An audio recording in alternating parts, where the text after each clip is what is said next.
आज दिनांक 21 जुलाई 2021, वर्ग पंचम, विषय हिंदी, अध्याय 15।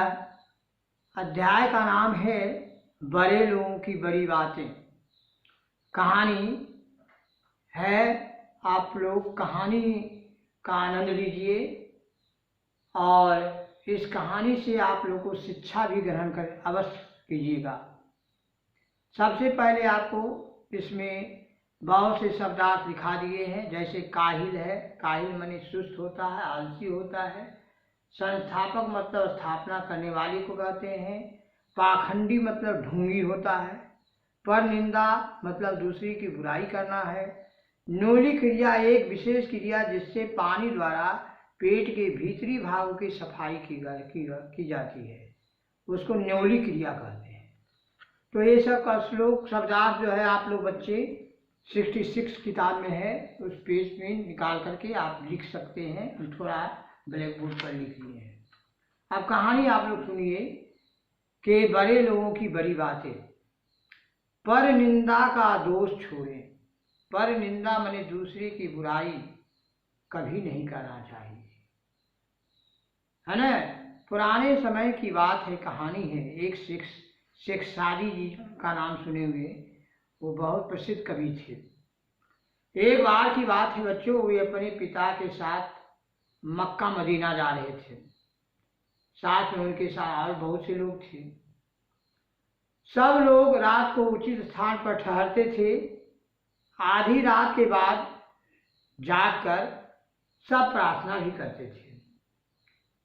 एक रात कुछ लोग तो प्रार्थना के समय जाग गए, पर सफर की थकान के कारण बहुत से लोग नहीं जाग पाए, क्योंकि लंबी यात्रा था मक्का मदीना।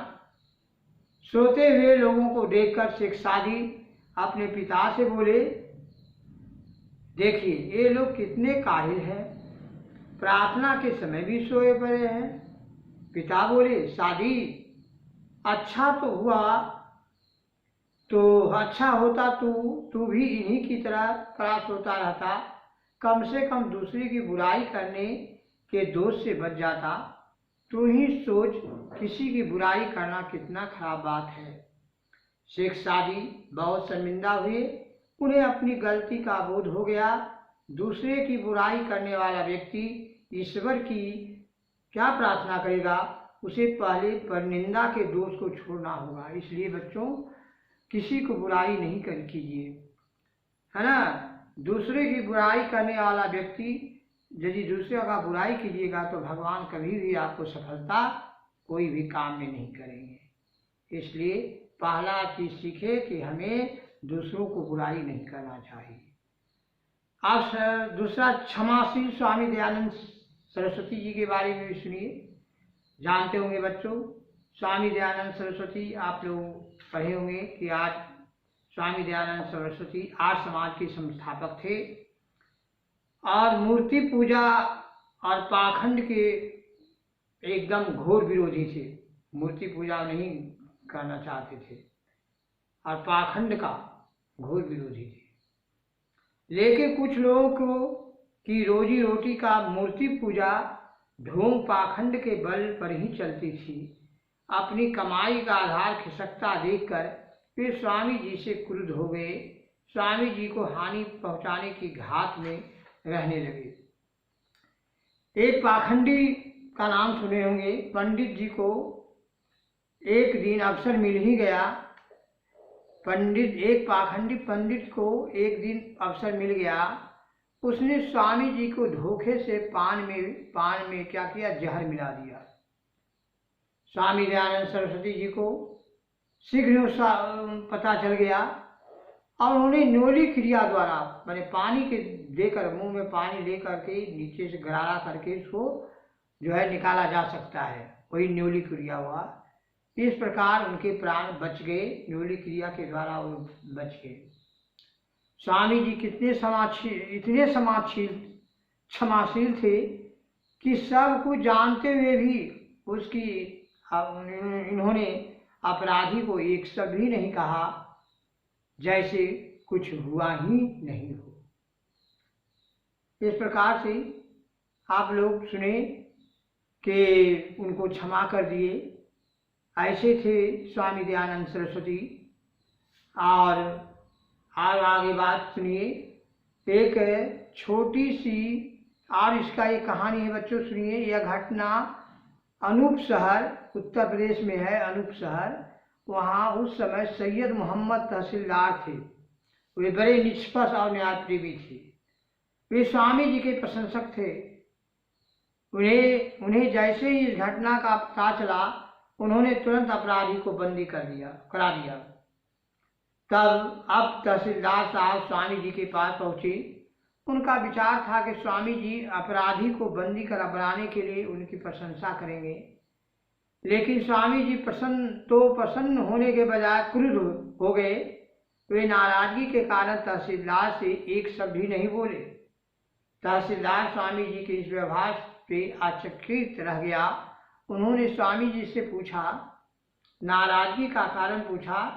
तब स्वामी जी ने उत्तर दिया, मैं संसार को बंदी बनाने नहीं, प्रत्युत बंधन से छुड़ाने आया हूँ। दुष्ट यदि अपनी दुष्टता को नहीं छोड़ता तो हम अपनी श्रेष्ठता को क्यों त्याग करें। तहसीलदार जो था स्वामी जी की क्षमाशीलता का आगे नतमस्तक हो गया और स्वामी जी के निर्देश पर उसने बंदी को छुड़वा दिया। ऐसे थे स्वामी दयानंद सरस्वती। फिर तीसरी कहानी सुनिए बच्चों, छोटी सी बात बड़ी बात। छोटी बात बड़ी बात। गांधी जी उन दिनों यरबदा जेल में थे।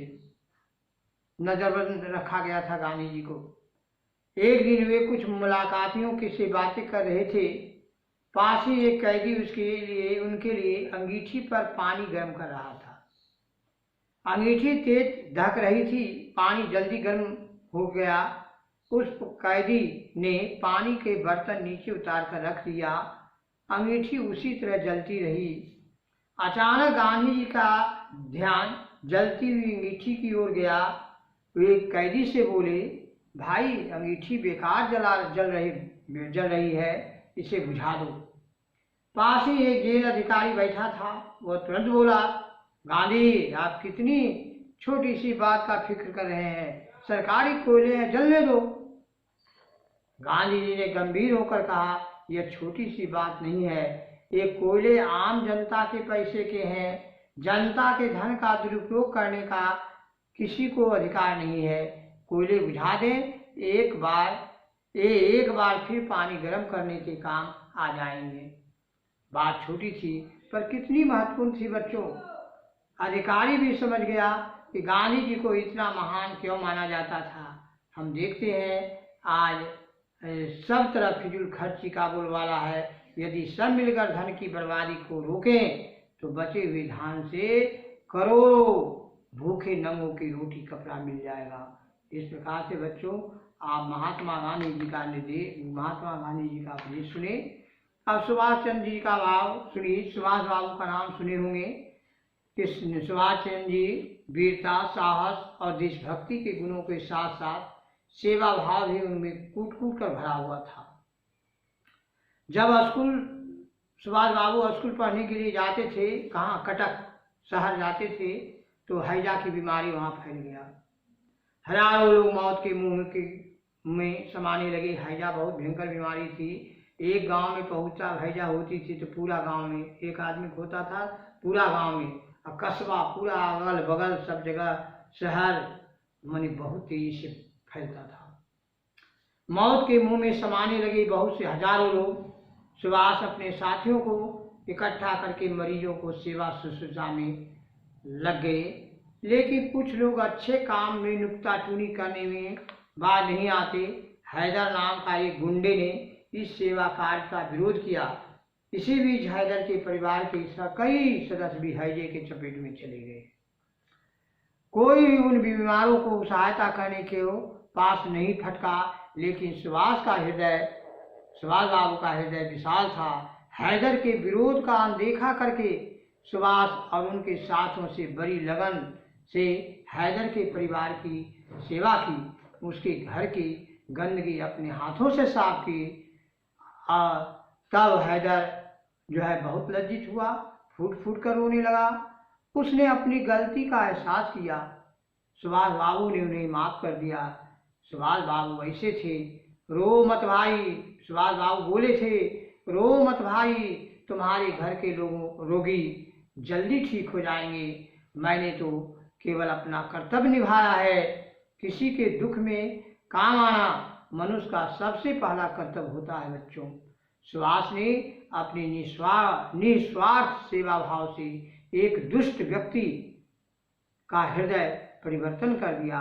इस प्रकार से बच्चों आप लोग को भी ये सब जो इस पाठ से जो शिक्षा मिली है उसको आप लोग ग्रहण करेंगे। जय हिंद, जय भारत।